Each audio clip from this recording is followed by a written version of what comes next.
Hello everyone, welcome again on your YouTube channel Taming Physics. Students, आज का हमारा topic है pure rolling motion on inclined plane. यानी कोई इंक्लाइंड प्लेन ले ले,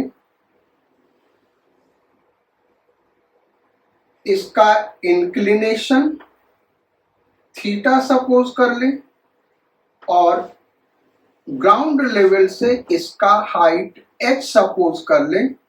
अगर यहां से किसी बॉडी को छोड़ दें और ये हम मान लें कि इसका प्योर रोलिंग मोशन हो रहा है अंडर इट्स ओन वेट, यानी कोई एक्सटर्नल फोर्स हम अप्लाई नहीं कर रहे हैं, तो उस केस में इसका एक्सेलरेशन क्या होगा, इस पे फ्रिक्शनल फोर्स क्या लग रहा है, ग्राउंड पे पहुंचने में कितना टाइम लगेगा, ग्राउंड पे जब पहुंचेगा तो इसका स्पीड क्या होगा, इनसे रिलेटेड प्रॉब्लम्स को हम सॉल्व करेंगे। बेसिकली हम एल्जेब्रिक फॉर्म में ही फार्मूला डिराइव करेंगे। कैसे डिराइव करेंगे, वो प्रोसेस मिड इंजीनियरिंग, मेंस और एडवांस्ड के स्टूडेंट्स के लिए यूजफुल है। अगर फार्मूला याद हो गया तो आप डायरेक्ट उसको अप्लाई कर सकते हैं। मेडिकल एग्जाम में इतना टाइम नहीं होता, इसलिए उनको रिजल्ट डायरेक्ट याद रखना जरूरी है। लेकिन एक चीज आपको याद रखना है, pure rolling motion on inclined plane under its own weight, यानी बॉडी पे कोई एक्सटर्नल फोर्स नहीं एक्ट कर रहा, केवल उसका वेट एक्ट कर रहा, उसके वजह से हम डिस्कस करने जा रहे हैं। तो इस हेडिंग को हम इरेज कर दे रहे हैं और जो हमने कहा क्या क्या हमको फाइंड आउट करना है, एक्सेलरेशन, फ्रिक्शनल फोर्स, स्पीड जब ग्राउंड पे पहुंचेगा, ग्राउंड पे पहुंचने का टाइम और condition for pure rolling motion, ये 5 फार्मूले हम डिराइव करेंगे। ये बॉडी है, इस पे फोर्स कितना लग रहा होगा भाई, तो एक तो ग्रेविटेशनल फोर्स इसका लग रहा होगा, मास m सपोज कर ले रहे हैं तो mg। दूसरा normal reaction perpendicular to the surface n, और इसके अलावा फ्रिक्शनल फोर्स पीछे की ओर लग रहा होगा, F इसको सपोज कर लेते, और ये स्टैटिक फ्रिक्शन होगा क्योंकि हम प्योर रोलिंग मोशन की बात कर रहे हैं। तो जो डेरिवेशन हम करने चल रहे हैं उसके पहले हम एक चीज और डिस्कस कर लें, फ्रिक्शनल फोर्स का डायरेक्शन हमने ऐसा कैसे लिया। बेसिकली कोई भी बॉडी अगर इंक्लाइंड प्लेन पे रोल कर रही है तो उसके फ्रिक्शनल फोर्स का डायरेक्शन हमेशा अप द प्लेन होगा, चाहे वो बॉडी डाउनवर्ड्स रोल कर रहा हो या अपवर्ड्स रोल कर रहा हो। ये डाउनवर्ड्स रोल कर रहा है। दूसरा केस हम कंसीडर करें, हमने बॉडी को अप द प्लेन रोल करा दिया, तो ये ऐसे भी जा सकता है और फिर यहां जाते जाते कहीं ना कहीं रुकेगा, फिर वापस रोल करने लगेगा। दोनों केस में अगर प्योर रोलिंग मोशन है तो दोनों केस में फ्रिक्शनल फोर्स का डायरेक्शन अपवर्ड्स होगा। ध्यान रखना हमने क्या कहा, अगर प्योर रोलिंग मोशन है, पहला कंडीशन हमने दिया है, अगर प्योर रोलिंग मोशन है तो body down the plane roll कर रहा है किसी भी वेलोसिटी से, या अप द प्लेन रोल कर रहा है किसी भी वेलोसिटी से, दोनों केस में फ्रिक्शनल फोर्स का डायरेक्शन अपवर्ड्स होगा। क्यों ऐसा होगा, इसका बड़ा सिंपल सा रीजन है। जैसे पहले डाउन द प्लेन जा रहा है, इसको हम डिस्कस करेंगे। तो इस पे फोर्स mg लग रहा होगा। अब mg को रिजॉल्व करें तो mg साइन थीटा इधर आ गया,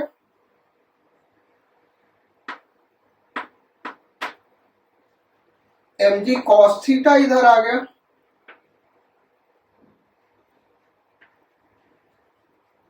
और नॉर्मल रिएक्शन इधर आ गया। तो mg cos थीटा और n के वजह से इसके मोशन पे कोई इफेक्ट नहीं आने वाला है, ये एक्सेलरेट होगा mg sin थीटा के डायरेक्शन में, यानी ये परफेक्टली स्मूथ सरफेस होता। अगर ये परफेक्टली स्मूथ सरफेस होता तो उस केस में इसका हर पॉइंट एक्सेलरेट होता डाउन द प्लेन।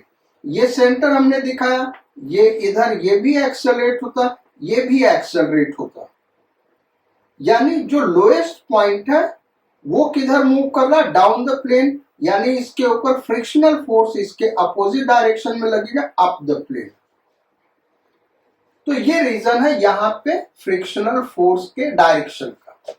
बेसिकली क्या कर रहा है, ये mg sin थीटा एक्सेलरेट कर रहा है, ये f इसको रिटार्ड कर रहा है क्योंकि इधर लग रहा है, और इसको जो रोटेशनल मोशन प्रोवाइड कर रहा है क्लॉकवाइज डायरेक्शन में, ये यही f है। अगर ये f नहीं होगा तो एंगुलर वेलोसिटी इसकी इंक्रीज नहीं करेगी।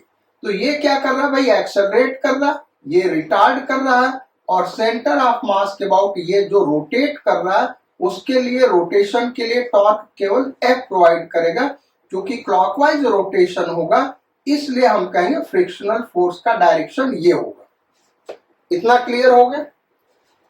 अब इस केस में फ्रिक्शनल फोर्स का डायरेक्शन ये क्यों होगा, समझो।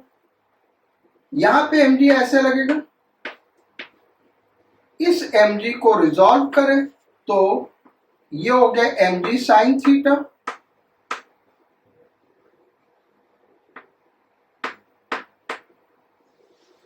और ये हो गया mg cos थीटा।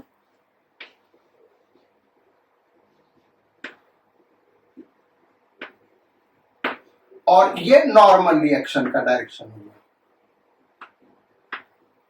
ये क्या हो गया भाई, नॉर्मल रिएक्शन का डायरेक्शन हो गया। और एंगुलर वेलोसिटी कैसे होगा, अगर प्योर रोलिंग मोशन है तो एंगुलर वेलोसिटी का डायरेक्शन ये होगा। अब जैसे जैसे ये ऊपर जा रहा है v क्या होगा, डिक्रीज करेगा, उसको डिक्रीज कौन करा रहा है, mg sin थीटा। ओमेगा क्या होगा, डिक्रीज करेगा, ओमेगा डिक्रीज करेगा, ओमेगा एंटी क्लॉकवाइज है और वो डिक्रीज कर रहा है, इसका मतलब क्लॉकवाइज टॉर्क लगना चाहिए, और टॉर्क केवल F लगा सकता है सेंटर के अबाउट, बाकी सारे फोर्सेस सेंटर से पास कर रहे हैं, यानी फ्रिक्शनल फोर्स का जो डायरेक्शन है ओमेगा के अपोजिट होना चाहिए। क्यों, प्रैक्टिकली हम जानते हैं जैसे जैसे ये ऊपर जा रहा होगा ओमेगा क्या होगा भाई, डिक्रीज करेगा, और ओमेगा डिक्रीज कौन कराएगा, टॉर्क, यानी टॉर्क ओमेगा के अपोजिट डायरेक्शन में लगना चाहिए। इसका मतलब टॉर्क क्लॉकवाइज होना चाहिए, यानी फ्रिक्शनल फोर्स का ये डायरेक्शन होगा, तो ये क्लॉकवाइज टॉर्क प्रोवाइड करेगा, ओमेगा एंटी क्लॉकवाइज है इसके अपोजिट, इसलिए फ्रिक्शनल फोर्स का ये डायरेक्शन होगा। यहां पे फ्रिक्शनल फोर्स ओमेगा को प्रोड्यूस कर रहा है, जैसे जैसे ये नीचे जाएगा ओमेगा इंक्रीज करेगा, ओमेगा इंक्रीज करने का मतलब ओमेगा के डायरेक्शन में टॉर्क लगना चाहिए, और ओमेगा क्लॉकवाइज है यानी टॉर्क भी क्लॉकवाइज होना चाहिए, इसलिए फ्रिक्शनल फोर्स का ये डायरेक्शन है। तो बॉडी इंक्लाइंड प्लेन पे अगर रोल कर रहा है अंडर इट्स ओन वेट, उस केस में स्टैटिक फ्रिक्शन लगेगा, और स्टैटिक फ्रिक्शन का डायरेक्शन हमेशा अप द प्लेन होगा। ये बड़ा ही इंपॉर्टेंट टॉपिक है, बड़ा ही इंपॉर्टेंट कॉन्सेप्ट है, इसको आप समझिए और याद कर लीजिए। अब आते हैं हम इसके डेरिवेशन पे, यानी जो 5 डेरिवेशन करने हैं हमको, उन पे आते हैं। तो उन डेरिवेशंस को करने के लिए हमको Newton's second law of translational motion और Newton second law of rotational motion apply करना होगा। तो Newton second law of translational motion यहां पे लगाएं, इसके लिए हम पहले फोर्सेस को रिजॉल्व कर लें। ये हो गया mg sin theta, mg sin theta,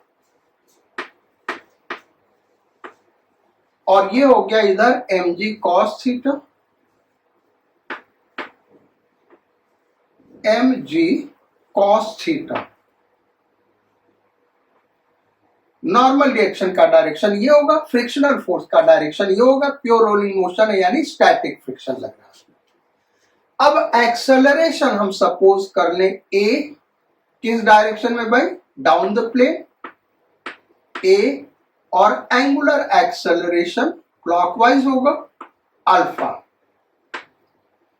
Newton second law of translational motion लगाए तो एक्सेलरेशन के डायरेक्शन में जो फोर्स होगा mg साइन थीटा, ये पॉजिटिव, और इसके अपोजिट डायरेक्शन में जो फोर्स होगा निगेटिव, परपेंडिकुलर फोर्सेस को कंसीडर नहीं करेंगे, is equal to ma, equation number 1।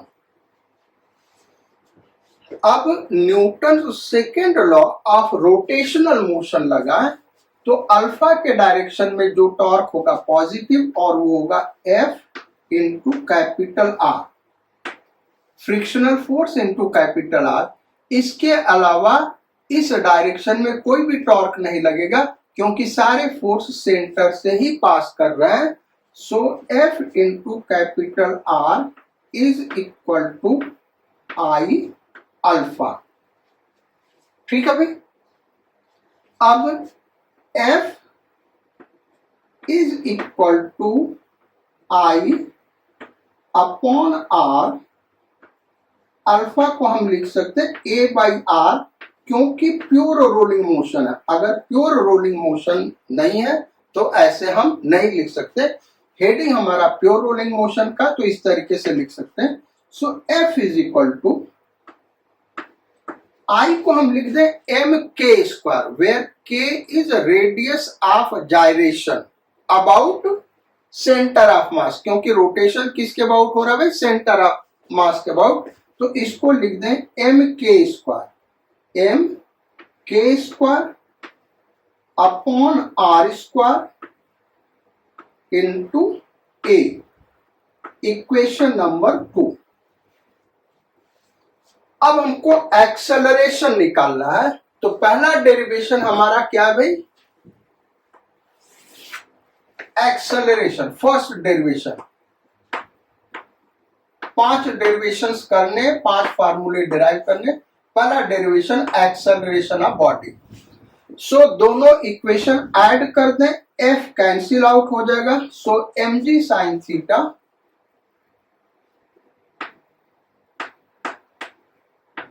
Is equal to, right side में देखें तो this plus this ma common हो जाएगा, 1 प्लस के square by are square into A. यानी एक्सेलरेशन क्या हो गया? बॉडी का या सेंटर ऑफ मास का। अच्छा m भी था ना, तो m भी यहां पे आएगा, और m कैंसिल आउट हो गया, तो ये हो गया g sine theta into 1 upon के स्क्वायर प्लस आर स्क्वायर। ये हमारा हो गया फार्मूला एक्सेलरेशन के लिए, और इसको, इस रिजल्ट को हम यहां कहीं लिख देते हैं। पहला फार्मूला एक्सेलरेशन का आ गया, A equal to G sine theta upon 1 plus के स्क्वायर बाई आर स्क्वायर। अब सेकेंड डेरिवेशन करेंगे, फ्रिक्शनल फोर्स कितना लग रहा है। सो फ्रिक्शनल फोर्स निकालने के लिए हम क्या करेंगे? ए का वैल्यू इक्वेशन नंबर 2 में पुट कर दें, क्योंकि ए हमने डिराइव कर लिया है। सो फ्रिक्शनल फोर्स, और ये स्टैटिक फ्रिक्शन लग रहा होगा, फ्रिक्शनल फोर्स, स्टैटिक फ्रिक्शन होगा। डेरिवेशन नंबर 2, रिजल्ट्स ये सारे याद होने चाहिए भाई, आप डायरेक्ट कर सकते हैं। So F is equal to, यहां पे वैल्यू पुट करें एम के square upon are square, M के square upon are square into A, और ए हमने निकाला है G sine theta upon 1 plus के स्क्वायर बाई आर स्क्वायर।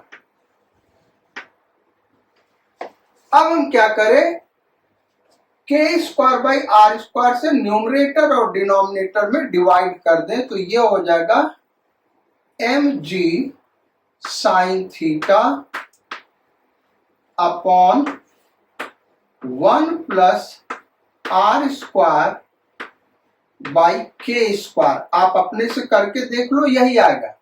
ये जो के स्क्वायर बाई आर स्क्वायर, इसको नीचे लेते हैं तो ये हो जाएगा आर स्क्वायर बाई के स्क्वायर, इसके साथ मल्टीप्लाई कर दे तो ये हो जाएगा आर स्क्वायर बाई के स्क्वायर प्लस ये हो जाएगा 1। सो ये स्टैटिक फ्रिक्शन लगेगा। ये हो गया फॉर्मूला। इसको भी हम यहां पे नोट कर देते हैं, ये रिजल्ट्स हमारे पास रहेंगे। फिर इन्हीं के ऊपर न्यूमेरिकल्स कैसे बनते हैं, कुछ एक न्यूमेरिकल्स हम करेंगे। सो फ्रिक्शनल फोर्स जो बॉडी पे एक्ट कर रहा होगा वो आ गया फार्मूला नंबर 2 F, और ये स्टैटिक फ्रिक्शन होगा प्योर रोलिंग मोशन के लिए, इसलिए हमने F ST लिख दिया। F static is equal to mg sine theta upon 1 plus are square by के स्क्वायर। अब तीसरे डेरिवेशन पे आते हैं, और डेरिवेशन नंबर 3 है speed of body when it reaches the ground. जब ग्राउंड पे पहुंचेगा, यानी यहां से h हाइट नीचे यहां पे पहुंचेगा, तब इसका स्पीड क्या होगा ये हमको फाइंड आउट करना है। So third derivation, speed of body when it reaches the ground. यहां पे हमने रेस्ट से छोड़ा है, जब ग्राउंड पे पहुंचेगा, यहां पे पहुंचेगा, तब इसका स्पीड क्या होगा ये हमको फाइंड आउट करना। इस स्पीड को हम v सपोज कर लें। स्पीड क्या सपोज कर लिया भाई, v। प्योर रोलिंग मोशन है तो कुछ एंगुलर वेलोसिटी भी होगा, और अगर हमको v पता तो ओमेगा क्या होगा, v by r. Pure rolling motion के लिए तो ओमेगा भी निकाल सकते हैं। इस स्पीड को निकाला कैसे जाए, हमारे पास दो मेथड है, और दोनों मेथड से हम करके दिखाएंगे। एक तो हम करेंगे v is equal to u plus at। भाई हमको एक्सेलरेशन पता नहीं, फिर टाइम नहीं पता, तो हम क्या करें, v स्क्वायर वाला फॉर्मूला लगा दें। v square is equal to u square plus 2as। s यानी यहां से यहां जो डिस्टेंस ट्रेवल करेगा उसको हम s करें। तो रेस्ट से छोड़ा है तो u क्या होगा 0 प्लस, तो 0 का स्क्वायर होगा। एक्सेलरेशन क्या होगा 2, एक्सेलरेशन ये है g sine theta upon 1 plus के square by are square into S क्या होगा। तो इस ट्राइंगल में हम देखें, इस ट्राइंगल में तो h upon S is equal to sine theta आ रहा है। तो s क्या हो जाएगा, h by sine theta, h by sine theta. ये साइन थीटा कैंसिल आउट हो गया। So v is equal to under root 2gh upon 1 plus के स्क्वायर बाई आर स्क्वायर। ये पूरा रूट के अंदर है, ये पूरा रूट के अंदर है। ये हमारा थर्ड डेरिवेशन हो गया, यानी ग्राउंड पे पहुंचने पे ये स्पीड होगा। सो थर्ड फार्मूला हम यहां पे लिख दे रहे हैं, v is equal to under root 2gh upon 1 plus के स्क्वायर बाई आर स्क्वायर। ये स्पीड हो गया। हमने दूसरा मेथड का हमने क्या कहा था भाई, दो मेथड से करेंगे। दूसरा मेथड क्या हो सकता है, जब ये बॉडी डाउनवर्ड्स रोल कर रहा है तो work done by external force क्या होगा। तो एक्सटर्नल फोर्सेस ये लगा भाई mg को रिजॉल्व कर दिया तो एक ये और एक ये। अच्छा, ये अगर हम इसको एक्सटर्नल फोर्स में कंसीडर करते हैं, ये एक्सटर्नल फोर्स ले रहा है, तो फिर इसका और इसका वर्क डन क्या हो गया, जीरो हो गया। इसका वर्क डन जीरो हो गया। फ्रिक्शनल फोर्स का वर्क डन क्या होगा, जीरो। बहुत ही इंपॉर्टेंट पॉइंट है, ये आप नोट करिएगा। क्योंकि फ्रिक्शनल फोर्स जो एक्ट कर रहा है बैकवर्ड डायरेक्शन में स्टैटिक फ्रिक्शन है और lowest point of contact slide नहीं कर रहा है, तो जिस मोमेंट पे किसी पॉइंट पे फ्रिक्शनल फोर्स लग रहा है उस पॉइंट का डिस्प्लेसमेंट जीरो है। सो किसी भी मोमेंट पे स्मॉल टाइम इंटरवल के लिए वर्क डन बाय फ्रिक्शन क्या होगा, जीरो होगा। यानी प्योर रोलिंग मोशन में work done bye static friction हमेशा जीरो होगा, ये याद रखिएगा।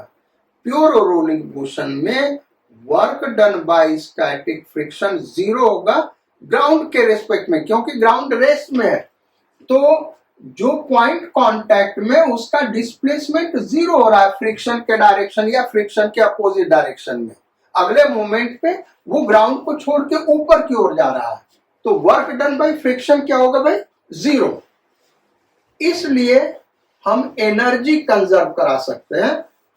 एक तो हो गया एनर्जी कंजर्व करा लिया, यानी इसको ग्रेविटेशनल पोटेंशियल एनर्जी और काइनेटिक एनर्जी कंजर्व करा दे, क्योंकि इसको हम कंसीडर कर ले इंटरनल फोर्स में, यानी क्योंकि ये पोटेंशियल एनर्जी कॉज कर रहा है। और दूसरा work done by all the forces is equal to change in kinetic energy. ये थर्ड मेथड हो गया सॉल्व करने का।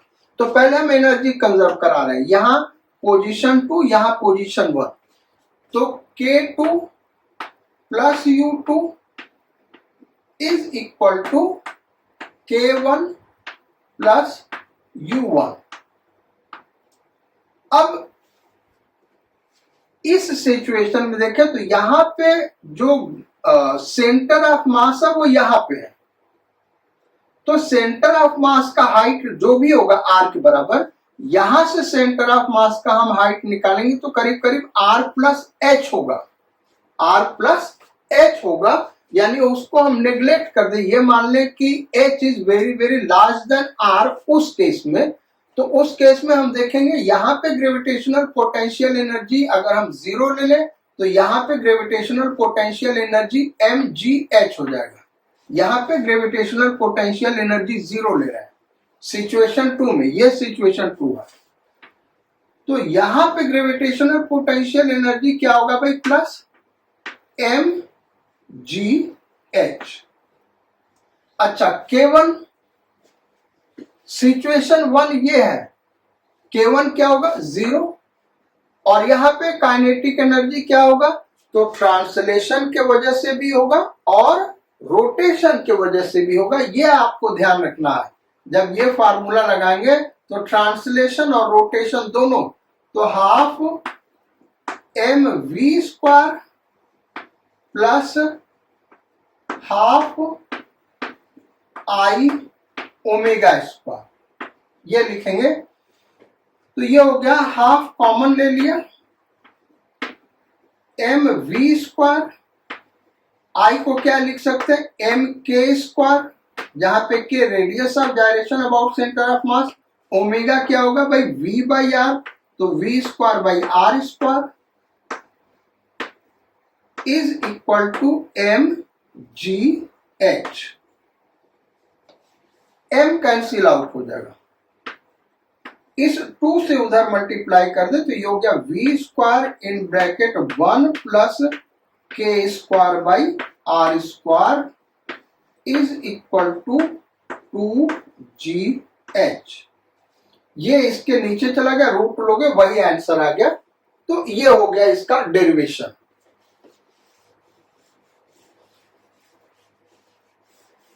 वर्क एनर्जी थ्योरम से भी आप सॉल्व कर सकते हैं। ये एक्सटर्नल फोर्स ले लीजिए, इसका वर्क डन जीरो हो गया, so external force into displacement S होगा is equal to change in kinetic energy. वहां से भी इस प्रॉब्लम को सॉल्व किया जा सकता है।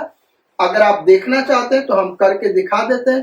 भाई work done by this, work done by this, work done by this zero हो गया, तो वर्क डन बाय दिस क्या हो जाएगा, mg sin theta into displacement s। s क्या है भाई, यहां से यहां तक का displacement is equal to k2 यानी यहां का काइनेटिक एनर्जी माइनस k1 यानी यहां का काइनेटिक एनर्जी जीरो। तो ये हो गया mg sin theta into S क्या होगा, अभी हमने प्रूव किया था s equal to h upon sine theta. तो s हो गया h अपॉन साइन थीटा, पिछले किसी डेरिवेशन में हमने ये दिखाया था, इज इक्वल टू, अब k2 क्या होगा, तो वो ट्रांसलेट और रोटेट दोनों कर रहा है। तो जैसे अभी दिखा था half m v square plus half I omega square, उसको फर्दर सॉल्व करोगे तो हम ऐसे लिख सकते हैं half m pure rolling motion है तो 1 प्लस के square by are square into we square. ये m और ये m कैंसिल आउट हो गया, ये साइन थीटा कैंसिल आउट हो गया, ये 2 इधर आ गया, 2gh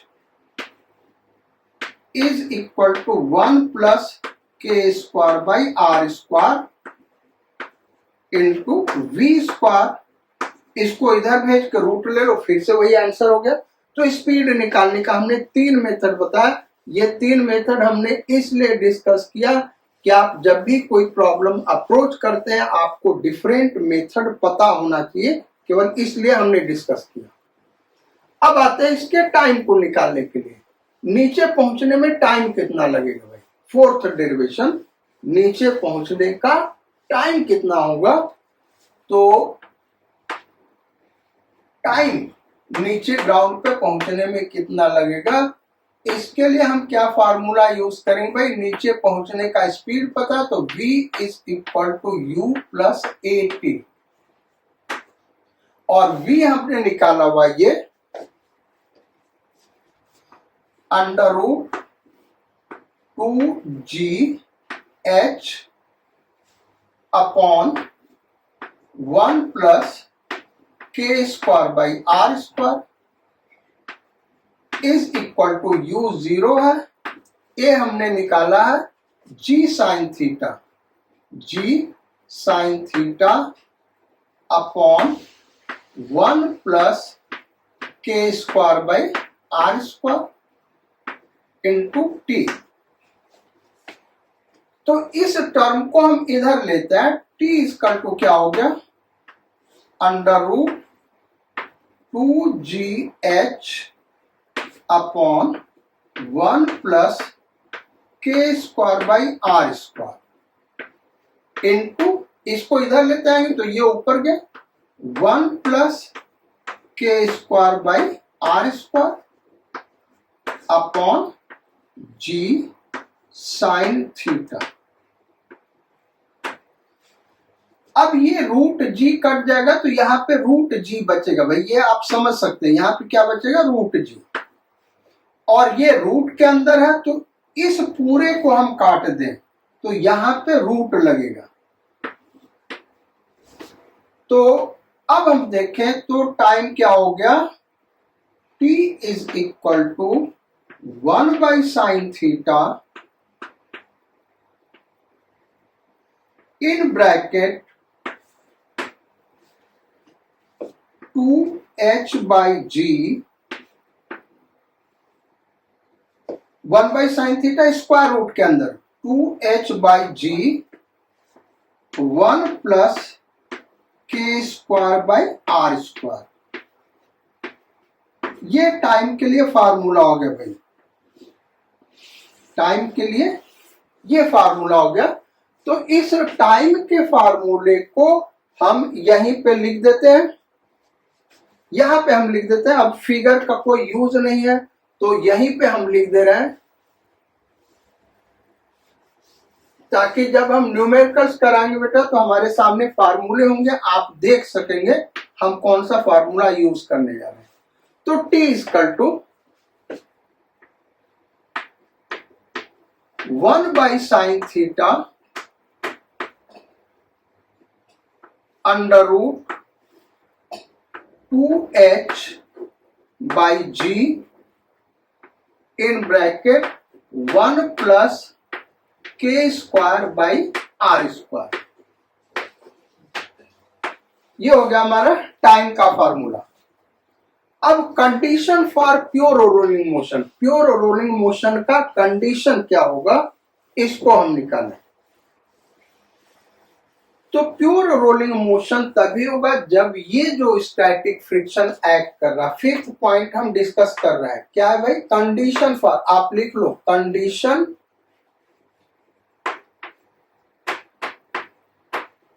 फॉर प्योर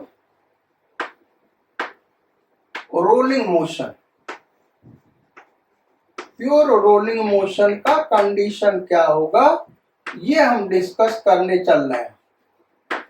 जरूरी नहीं है हमेशा प्योर रोलिंग मोशन हो, हमने तो ये एज्यूम करके किया कि प्योर रोलिंग मोशन हो रहा है, उसका कंडीशन क्या होगा।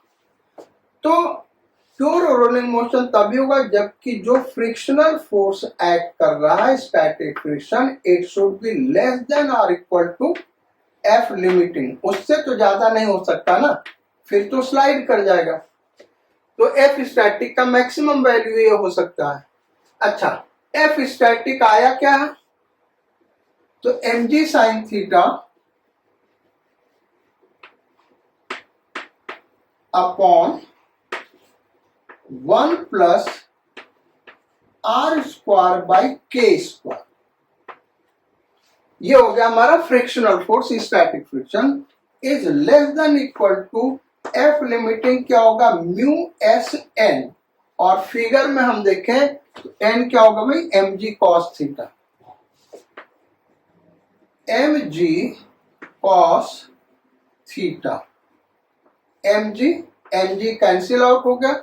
इस कॉस थीटा को इधर लेते हैं तो tan theta is less than और equal to mu S in bracket 1 plus are square by के square.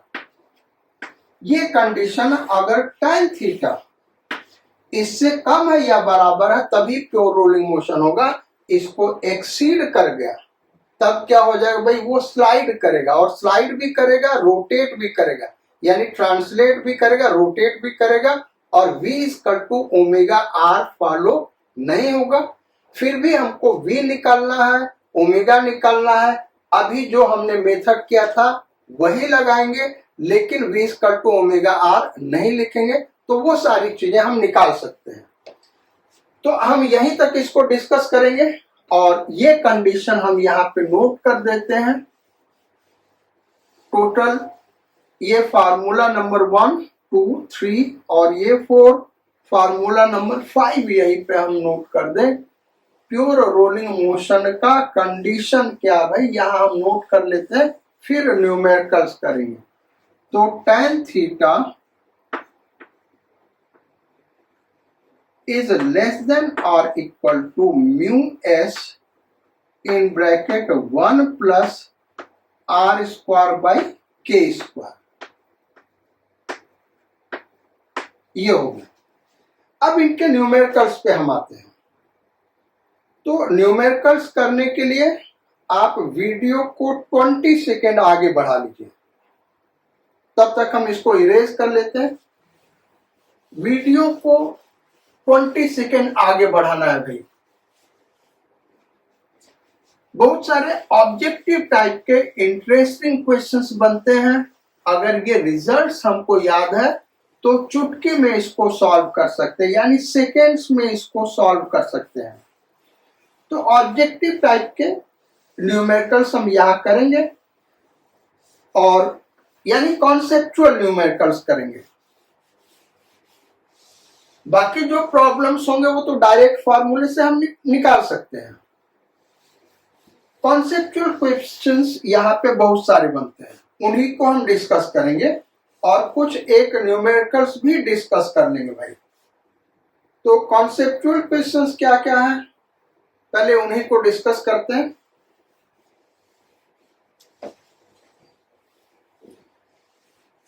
So write down question number 1।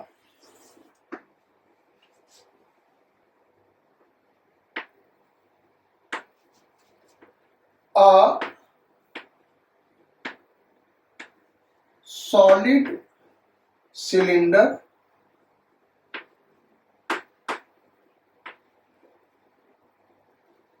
comma cylindrical shell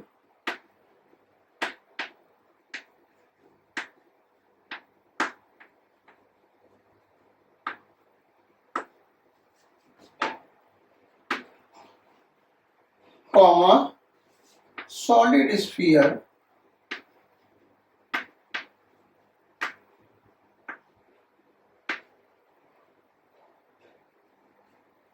and spherical shell, spherical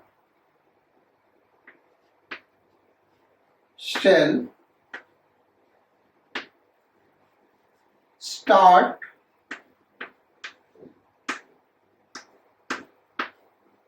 pure rolling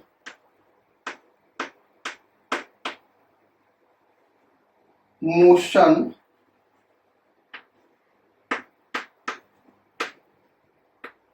from same height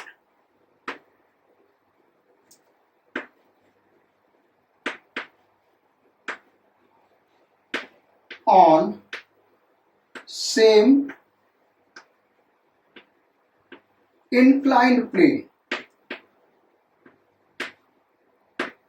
same inclined plane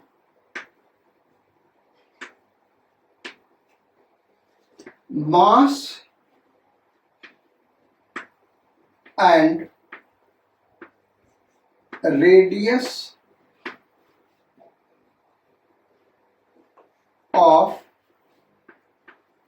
all bodies are same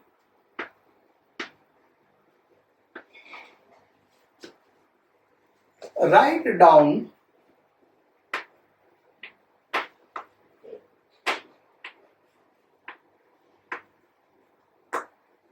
following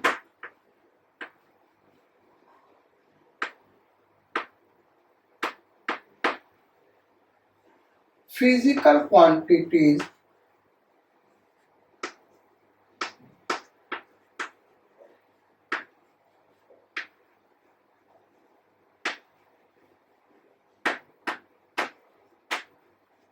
of the bodies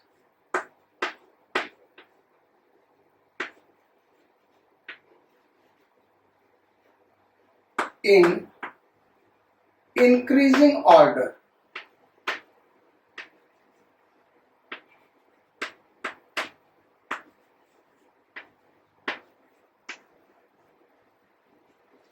First, acceleration. Second, frictional force. Third, speed on reaching the ground. क्या भाई, speed on reaching the ground.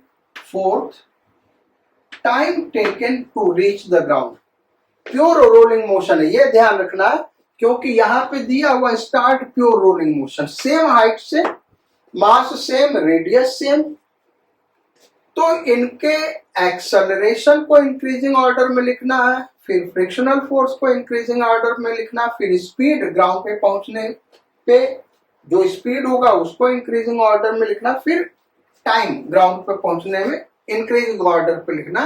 Body हमने 4 लिया है, यानी अगर हम देखें तो ये 4 क्वेश्चंस और हर पार्ट में 4 क्वेश्चंस है, 16 क्वेश्चंस यहाँ पे हैं जो हम सॉल्व करने चल रहे हैं। इस 1 क्वेश्चन में कितने क्वेश्चन हैं भाई? 16 क्वेश्चंस। ओके, तो स्टार्ट करते हैं, इसको कैसे सॉल्व करेंगे। अगर ये फार्मूला याद है तो इसको बहुत ही आसानी से किया जा सकता है, और फार्मूला नहीं याद है तो ये फिर बहुत ही लेंदी प्रॉब्लम है। याद रखना, सॉलिड सिलेंडर के जगह डिस्क लिख सकता है क्योंकि वो दोनों का एक ही चीज है, और फिर सिलेंड्रिकल शेल के जगह रिंग लिख सकता है क्योंकि वो दोनों एक ही चीज है। भाई इनका मोमेंट ऑफ इनर्शिया सेम होता है ना। तो अब फर्स्ट प्रॉब्लम करते हैं, एक्सेलरेशन को इंक्रीजिंग ऑर्डर में लिखना है। एक्सेलरेशन के लिए हमारे पास फार्मूला है, ए इक्वल टू क्या है, G sine theta upon 1 plus के स्क्वायर बाई आर स्क्वायर। ठीक है, अब के स्क्वायर बाई आर स्क्वायर का वैल्यू हमको पता हो, बाकी तो सबके लिए जी साइन थीटा वही रहेगा, सेम प्लेन है, जी सेम थीटा सेम, ये 1 सेम है, यही वैल्यू अलग अलग बॉडी के लिए चेंज करेगा। तो सॉलिड सिलेंडर के लिए अब हम सबका अलग अलग निकालना है। एक्सेलरेशन ऑफ सॉलिड सिलेंडर, किसका भाई, सॉलिड सिलेंडर का एक्सेलरेशन क्या होगा। तो सॉलिड सिलेंडर यानी एक टाइप का डिस्क है, उसका K square by are square half होगा। तो ए इक्वल टू ये सब K square by are square हमने हाफ कैसे कहा, ये ऑलरेडी हम पढ़ा चुके हैं। आप रोटेशनल मोशन के सेकेंड थर्ड या वही कहीं पे होगा, आप वीडियो में देख सकते हैं। जब आप डिस्क्रिप्शन में जाएंगे वहां सारा डिटेल दिया हुआ है कि किस लेक्चर में क्या टॉपिक हमने पढ़ा है, वहां से आप देख सकते हैं। तो A equal to G sine theta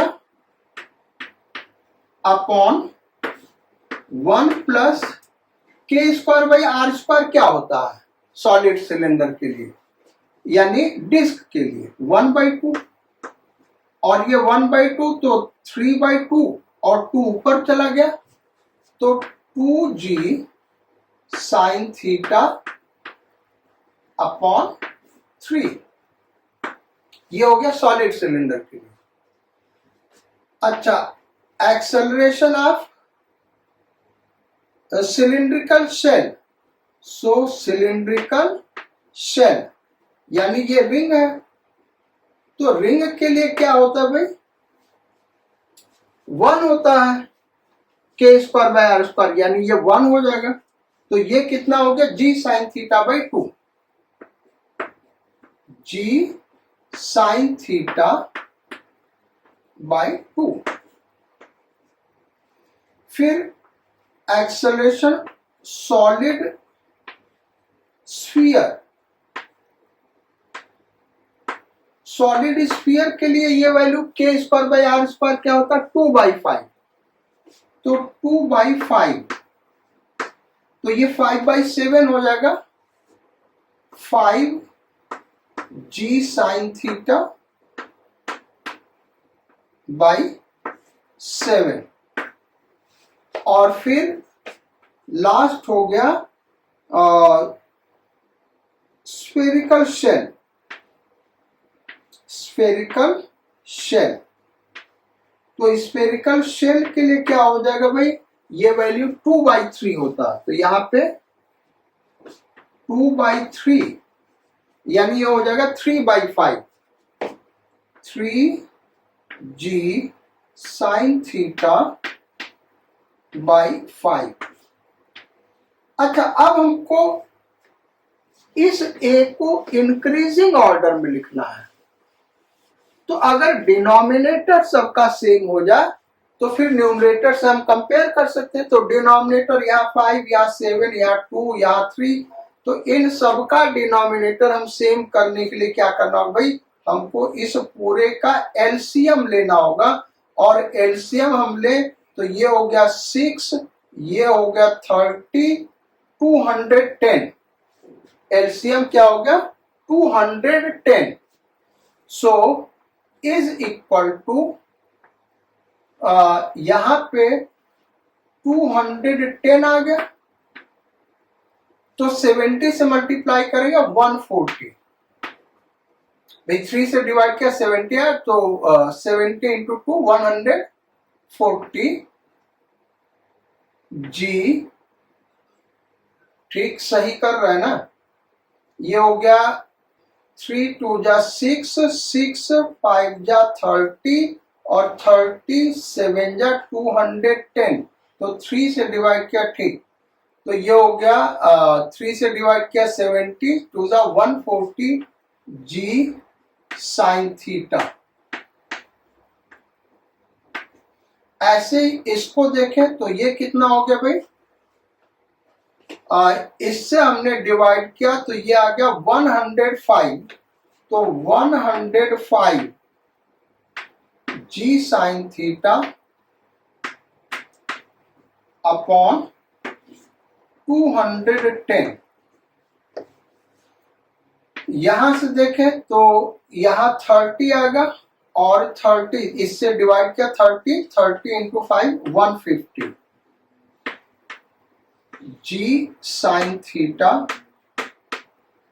upon 210 और यहां पे डिवाइड किया 21 में, तो डिवाइड किया तो कितना आ जाएगा 42।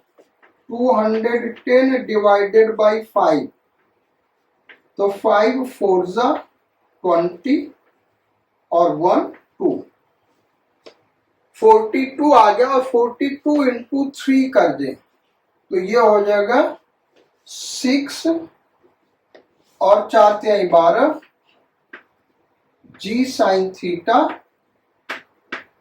अपॉन 210। अब हम देखें तो एक्सेलरेशन इंक्रीजिंग ऑर्डर में लिखना है, यानी जो सबसे कम एक्सेलरेशन होगा ये हुआ। सिलिंड्रिकल शेल का एक्सेलरेशन सबसे कम होगा 105, उससे ज्यादा स्फेरिकल शेल का एक्सेलरेशन होगा, दूसरे नंबर पे आ गया। उससे ज्यादा एक्सेलरेशन होगा सॉलिड सिलेंडर का, तीसरे नंबर पे आ गया। और सबसे ज्यादा एक्सेलरेशन किसका होगा भाई, सॉलिड स्फीयर का। यानी हम नंबरिंग ऐसे कर सकते हैं, एक्सेलरेशन ऑफ क्या स्फेरिकल शेल, इसका एक्सेलरेशन सबसे कम आ रहा है, नहीं इसका है ना, सिलिंड्रिकल शेल का एक्सेलरेशन सबसे कम हुआ, so acceleration of cylindrical shell सबसे कम होगा। फिर उससे ज्यादा दूसरे नंबर पे आ गया एक्सेलरेशन ऑफ स्फेरिकल शेल, उससे ज्यादा होगा एक्सेलरेशन ऑफ स्फेरिकल शेल। फिर उससे ज्यादा एक्सेलरेशन किसका होगा, तीसरे नंबर पे कौन आया भाई, पहला दूसरा तीसरा, solid cylinder, acceleration of solid cylinder. और फिर सबसे ज्यादा एक्सेलरेशन किसका आया, तो वो हो गया solid sphere, acceleration of solid sphere. तो ये हमारा सॉल्यूशन हो गया। बेसिकली हमने पूरा सॉल्व करके दिखाया, इतना सॉल्व करने का भी जरूरत नहीं था। जिसका बेसिकली जिसका ये वैल्यू सबसे ज्यादा होगा के स्क्वायर बाई आर स्क्वायर, जिसका ये वैल्यू सबसे ज्यादा होगा उसका एक्सेलरेशन सबसे कम होगा। तो के स्क्वायर बाई आर स्क्वायर सबसे ज्यादा किसका होता है, सिलिंड्रिकल शेल या रिंग का, तो सिलिंड्रिकल शेल यहां आ गया। और जिसका ये वैल्यू सबसे कम होगा उसका एक्सेलरेशन सबसे ज्यादा होगा। तो सबसे कम किसका होता भाई, सॉलिड स्फीयर का, तो सॉलिड स्फीयर हो गया। तो बिना ये सब किए हम डायरेक्ट इसको सॉल्व कर सकते थे। अब बाकी के, ये हमारा प्रॉब्लम नंबर 1 हो गया। बाकी के जो प्रॉब्लम है वो इसी तरीके से सॉल्व किए जा सकते हैं, के स्क्वायर बाई आर स्क्वायर का वैल्यू पुट करके। तो हम वैसे सॉल्व नहीं करने जा रहे हैं क्योंकि वो टाइम ज्यादा लगेगा, वो आप अपने आप करिएगा। हम आंसर दूसरे तरीके से यहां लिख रहे हैं और आप क्रॉस चेक कर सकते हैं। वो आंसर आप डायरेक्ट यहां फार्मूले से करेंगे तब भी वही आएगा। दूसरा मेथड है क्या भाई, तो बड़ा सिंपल सा चीज है। एक्सेलरेशन के बाद जैसे हम स्पीड लिखें तो एक्सेलरेशन जिसका ज्यादा होगा सबसे ज्यादा होगा उसका स्पीड सबसे ज्यादा होगा, एक्सेलरेशन जिसका सबसे कम होगा ग्राउंड पे पहुंचने पे उसका स्पीड ही सबसे कम होगा, क्योंकि v square equal to u square plus 2as।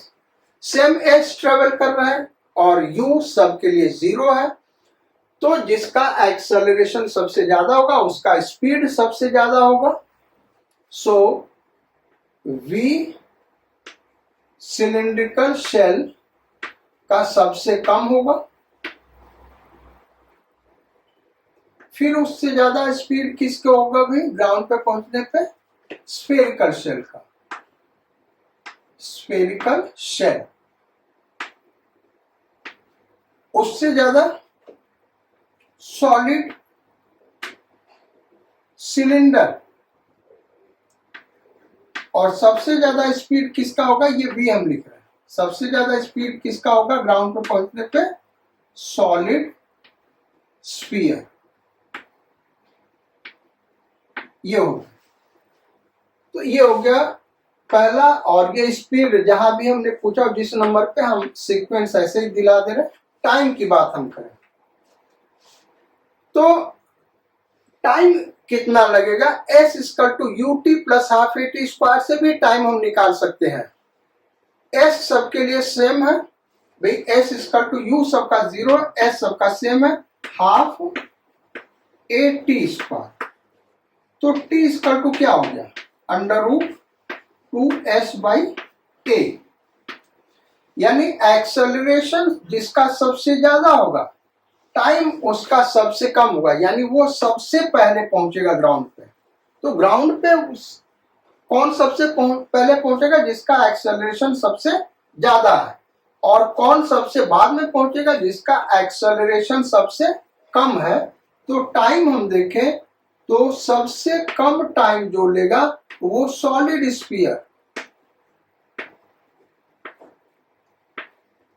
आप यहां से भी सॉल्व करेंगे तब भी वही आंसर आएगा, ऐसा नहीं आप यहां से सॉल्व करके देखिएगा। फिर उससे ज्यादा टाइम किसको लगेगा, सॉलिड सिलेंडर, सॉलिड सिलेंडर। फिर उससे ज्यादा टाइम किसको लगेगा, स्फेरिकल शेल, और सबसे ज्यादा टाइम किसको लगेगा, सिलिंड्रिकल शेल। टाइम सबसे ज्यादा किसका होगा, सिलिंड्रिकल शेल। ये हो गया। अब फ्रिक्शनल फोर्स की बात करें तो फ्रिक्शनल फोर्स का ये फार्मूला, मास सबका सेम है, mg sin थीटा सबका सेम होगा। फ्रिक्शनल फोर्स सबसे ज्यादा उस पे लगेगा भाई, हम यहाँ पे आर स्क्वायर के स्क्वायर बाई आर स्क्वायर हमको पता है, तो आर स्क्वायर बाई के स्क्वायर क्या होगा, उसका उल्टा होगा। ये वैल्यू यहाँ पे पुट करके हम सॉल्व कर सकते हैं, ये वैल्यू पुट करके सॉल्व कर सकते हैं, लेकिन हम यहीं से बता दें क्या होगा आंसर। बड़ा सिंपल रीजन है। देखो ये बॉडी है, इधर एक्सेलरेट करा रहा है mg sin थीटा, मास सबका सेम है तो mg sin थीटा सबका सेम होगा, और इधर फ्रिक्शनल फोर्स लग रहा है, इधर क्या लग रहा है, फ्रिक्शनल फोर्स लग रहा है। ये एक्सेलरेट करा रहा है, ये रिटार्ड करा रहा है, जिसका एक्सेलरेशन सबसे ज्यादा होगा उस पर फ्रिक्शनल फोर्स क्या होगा, सबसे कम होगा। यार न्यूटन सेकेंड लॉ लगाए तो mg sin theta minus F is equal to M A, तो एफ इक्वल टू क्या हो गया, mg sin theta minus F equal to M A, तो एफ इक्वल टू क्या हो गया, F equal to mg sin theta minus M A. यही one है स्टैटिक फ्रिक्शन जो लग रहा होगा। अब मास सबका सेम है तो mg sin थीटा सबका सेम होगा, यहाँ m भी सेम होगा, तो एक्सेलरेशन सबसे ज्यादा जिसका होगा उस पर फ्रिक्शनल फोर्स क्या होगा, सबसे कम होगा। तो एक्सेलरेशन सबसे ज्यादा इसका है, यानी फ्रिक्शनल फोर्स इस पे सबसे कम होगा। तो इस तरीके से चौथा आंसर हम लिख दे रहे हैं, फ्रिक्शनल फोर्स सबसे कम किस पे होगा भाई? सॉलिड स्फीयर पे। आप फार्मूले से भी सॉल्व करके देखना, यही आंसर आएगा। दूसरा, उससे ज्यादा फ्रिक्शनल फोर्स किस पे होगा? सॉलिड सिलेंडर पे। Solid cylinder. उससे ज्यादा फ्रिक्शनल फोर्स किस पे होगा? Spherical shell.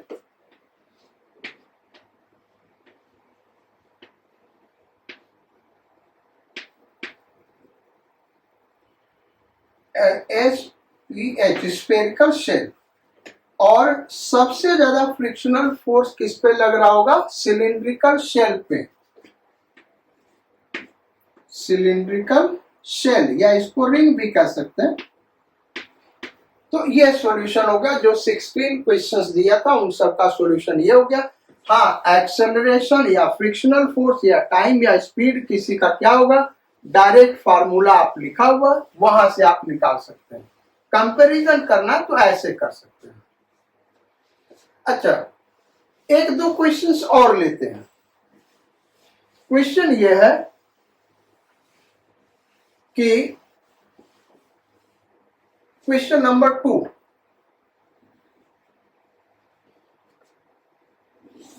Same incline plane पे दो सॉलिड स्फीयर है।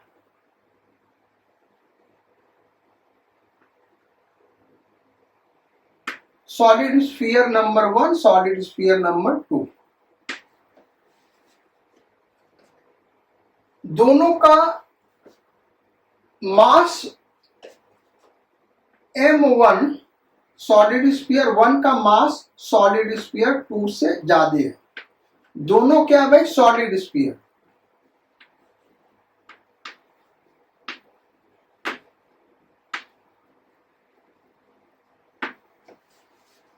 इसका मास इससे ज्यादा है और रेडियस दोनों का सेम ले लेते हैं।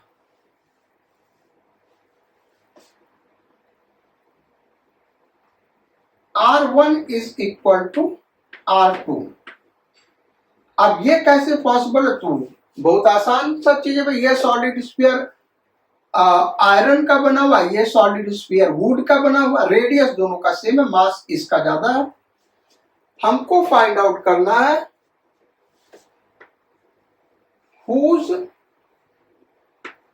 acceleration will be more for pure rolling motion. Pure rolling motion on same inclined plane, जैसा कि दिखाया हुआ। तो किसका एक्सेलरेशन ज्यादा होगा ये हमको बताना। यहां फार्मूले में हम देखें तो मास नहीं आ रहा, फार्मूले में रेडियस टर्म आ रहा, यानी दोनों का एक्सेलरेशन सेम होगा, किसी का ज्यादा या कम नहीं होगा। A1 equal to A2। ये हो गया हमारा problem number 2। Problem number 3,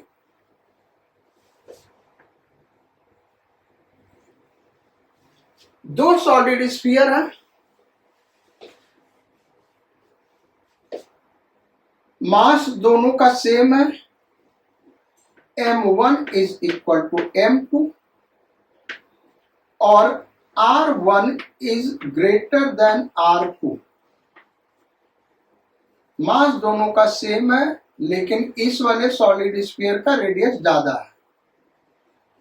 so there are two solid spheres, same inclined plane पे प्योर रोलिंग मोशन हो रहा है, दोनों का मास सेम है लेकिन इसका रेडियस ज्यादा। कैसे पॉसिबल भाई? ये हो सकता है वुड का बना हो और ये हो सकता है आयरन का बना हो। तो मास दोनों का सेम होगा लेकिन इसका रेडियस ज्यादा होगा, दोनों सॉलिड स्फीयर होगा। प्रॉब्लम ये है whose acceleration will be more for pure rolling motion। Pure rolling motion के लिए एक्सेलरेशन किसका ज्यादा होगा? ज्यादा वाले रेडियस का एक्सेलरेशन ज्यादा होगा या कम वाले रेडियस का ज्यादा होगा? तो answer again A1 equal to A2 होगा। वहां पे भले ही रेडियस टर्म इन्वॉल्व हो रहा है और आपको लग रहा होगा कि यहाँ पे रेडियस अलग अलग होगा तो एक्सेलरेशन अलग अलग होगा, ऐसा नहीं बेटा। रेडियस जिसका ज्यादा होगा उसका के भी ज्यादा हो जाएगा, जिसका रेडियस ज्यादा होगा उसका के भी ज्यादा होगा, और K square by are square same होगा, क्योंकि दोनों क्या है, सॉलिड स्फीयर। तो भले ही रेडियस अलग अलग है लेकिन के स्क्वायर बाई आर स्क्वायर क्या होगा, 2/5 सॉलिड स्फीयर के लिए। कैसे, के का फार्मूला क्या होता है भाई, K equal to under root I by M, यही होता है ना। तो के स्क्वायर इज इक्वल टू क्या हो जाएगा, आई होगा 2/5 M R square, solid sphere के लिए बात करें तो, अपॉन एम। ये m और ये m कट गया तो आप देख रहे हो k इक्वल टू क्या हो गया, अंडर रूट 2/5 r। जिसका रेडियस ज्यादा होगा उसका k भी ज्यादा होगा, लेकिन k square by are square क्या होगा, कांस्टेंट रहेगा 2/5 सॉलिड स्फीयर के लिए। तो इस केस में भी एक्सेलरेशन सेम होगा। इसके अलावा ये 5 क्वेश्चंस फ्रेम किए जा सकते हैं और इनको इन्हीं फार्मूले से आप सॉल्व कर सकते हैं, इसलिए इन पे हम प्रॉब्लम नहीं करा रहे हैं, इन फार्मूले पे प्रॉब्लम नहीं करा रहे क्योंकि वो टाइम पास होगा। हाँ, जो प्रॉब्लम्स हम आपको देते हैं अपने असाइनमेंट में, वहां पे इनसे रिलेटेड प्रॉब्लम्स आपको मिल जाएंगे। यहां पे भी 2 बॉडी दिया हुआ है, एक सरफेस में मूव कर रहा है, हमको बताना है कि दोनों प्योर रोलिंग मोशन कर रहे हैं या एक प्योर रोलिंग मोशन कर रहा है, एक का प्योर रोलिंग मोशन नहीं है, या दोनों का प्योर रोलिंग मोशन नहीं है। उसको भी सॉल्व करने के लिए हम इसी कंडीशन से सॉल्व कर सकते हैं, तो इसमें भी प्रॉब्लम हम नहीं करा रहे हैं। हाँ, एक प्रॉब्लम हम करा रहे हैं, अगर स्लाइड कर गया तो उस केस में प्रॉब्लम को कैसे सॉल्व करेंगे। तो स्लाइड कर गया तो उसके लिए कंडीशन क्या होगा, tan theta greater than this, तभी बॉडी स्लाइड करेगा। tan theta greater than this, तभी बॉडी स्लाइड करेगा। तो क्वेश्चन हम दे दे रहे हैं, क्वेश्चन यहां पे फ्रेम कर रहे हैं और वही प्रॉब्लम, लास्ट ये प्रॉब्लम है। यहां पे ऐसे एक इंक्लाइन प्लेन है और कोएफिशिएंट ऑफ फ्रिक्शन, पहले बॉडी हम चूज कर ले तो आर स्क्वायर बाई के स्क्वायर, सॉलिड स्फीयर के लिए K square by are square, R square by के स्क्वायर 5/2 हो गया। 5/2 तो 1 प्लस कर दिया तो ये हो गया 7/2। 7/2 यानी म्यू को ले ले इज इक्वल टू 2/7। चलो ले लिया भाई। तो म्यू का वैल्यू है, इस इंक्लाइन प्लेन के म्यू का वैल्यू 2/7 और ये जो एंगल दिया हुआ है 53 डिग्री।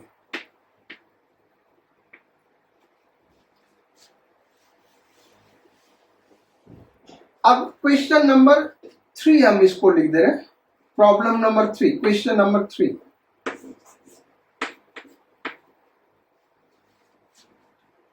क्वेश्चन ये है, a ring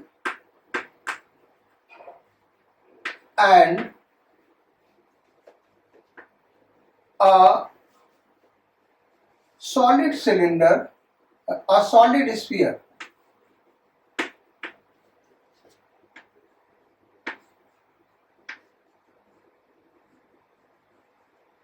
are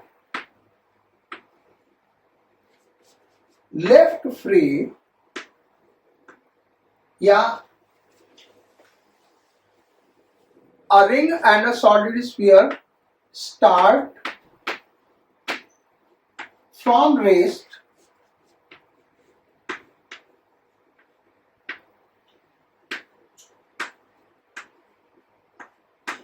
on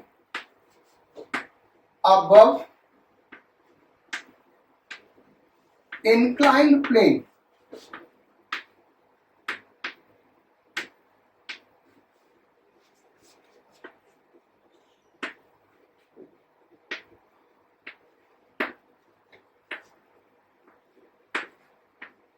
Discuss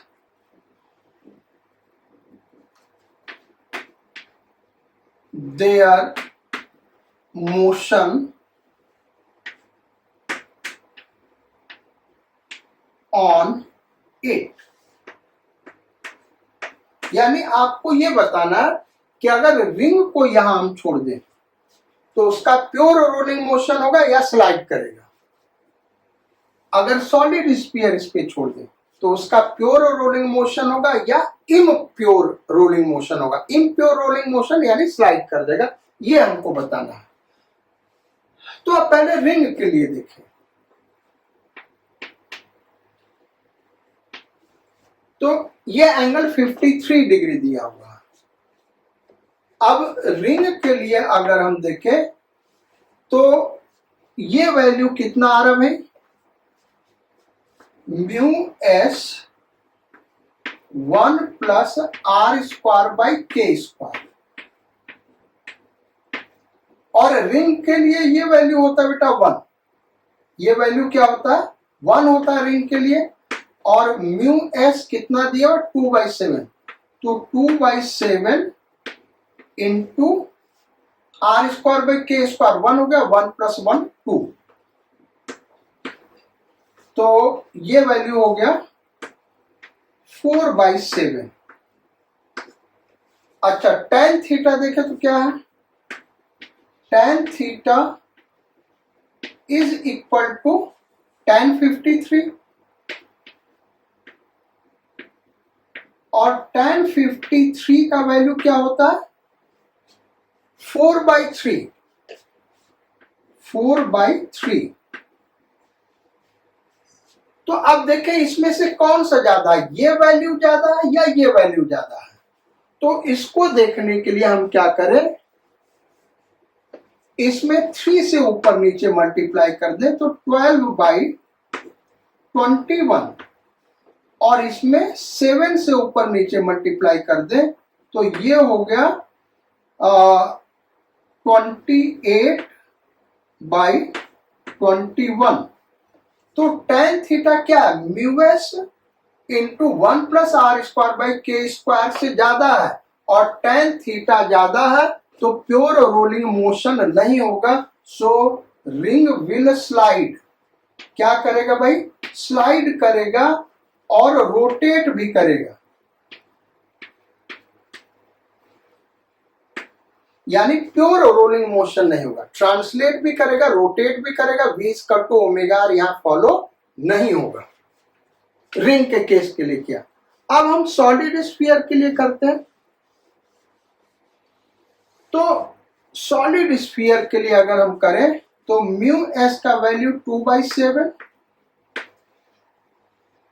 into 1 plus solid sphere के लिए K square by are square 2/5 होता है। तो आर स्क्वायर बाई के स्क्वायर 5/2। 5/2 और ये कितना हो गया,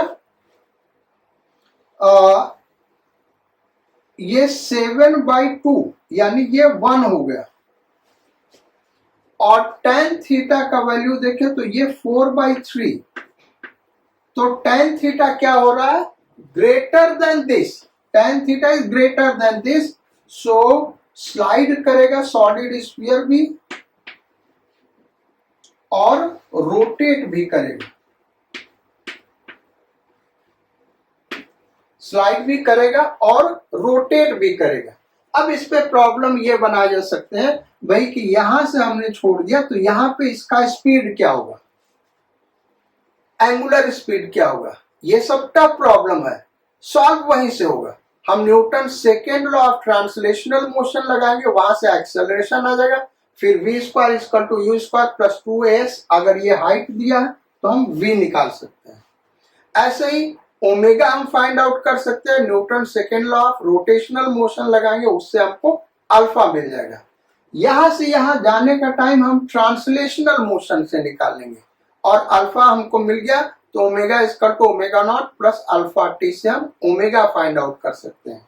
प्रॉब्लम और बन सकता है, यहाँ पे काइनेटिक एनर्जी क्या होगा, ओमेगा और वी हमको पता, तो half M V square plus half I omega square से काइनेटिक एनर्जी निकाल सकते हैं। हाइट हमको दिया है तो mgh के बराबर ग्रेविटेशनल पोटेंशियल एनर्जी डिक्रीज किया, हमसे पूछा जा सकता है कि वर्क डन बाय फ्रिक्शन क्या हुआ, तो mgh plus mgh minus total kinetic energy करेंगे तो वर्क डन बाय फ्रिक्शन आ जाएगा। ये जो हमने अभी क्वेश्चन बताया बेटा, ये एडवांस लेवल और मेंस लेवल का, मेडिकल में तो ऐसा कभी नहीं पूछा जाएगा। सो आज यहीं तक हम रखते हैं। जो अभी लास्ट क्वेश्चन डिस्कस किया, इसको कहीं ना कहीं आगे हम एडवांस लेवल के प्रॉब्लम में डिस्कस करेंगे। अब नेक्स्ट क्लास जो होगा वो केवल मेंस और एडवांस्ड के लिए ही है, 11th के बच्चों के लिए नहीं है, यानी जो केवल 11th तक है उनके लिए नहीं है। जो केवल मेडिकल के लिए तैयारी कर रहे हैं तो उनके लिए कुछ बेसिक कॉन्सेप्ट्स वहां पे यूजफुल होगा। तो नेक्स्ट क्लास हम काइनेमेटिक्स ऑफ रोटेशनल मोशन करेंगे, और फिर उसके आगे धीरे धीरे हम बढ़ेंगे। तो आगे अभी 4-5 लेक्चर और रोटेशनल मोशन के लगेंगे। याद रखिएगा वो कॉम्पिटिटिव एग्जाम के लिए है, और जो स्टूडेंट्स कंपटीशन के लिए तैयारी कर रहे हैं उनके लिए बहुत ही इम्पोर्टेंट है। आपको वहां बहुत सारी नई नई चीजें सीखने के लिए मिलेंगी। So thank you for your kind attention in the class. जो स्टूडेंट्स नए व्यूअर हैं, हमारे चैनल को सब्सक्राइब जरूर करिए और अपने फ्रेंड्स को शेयर करिए। Thank you, sayonara, godspeed and bon voyage.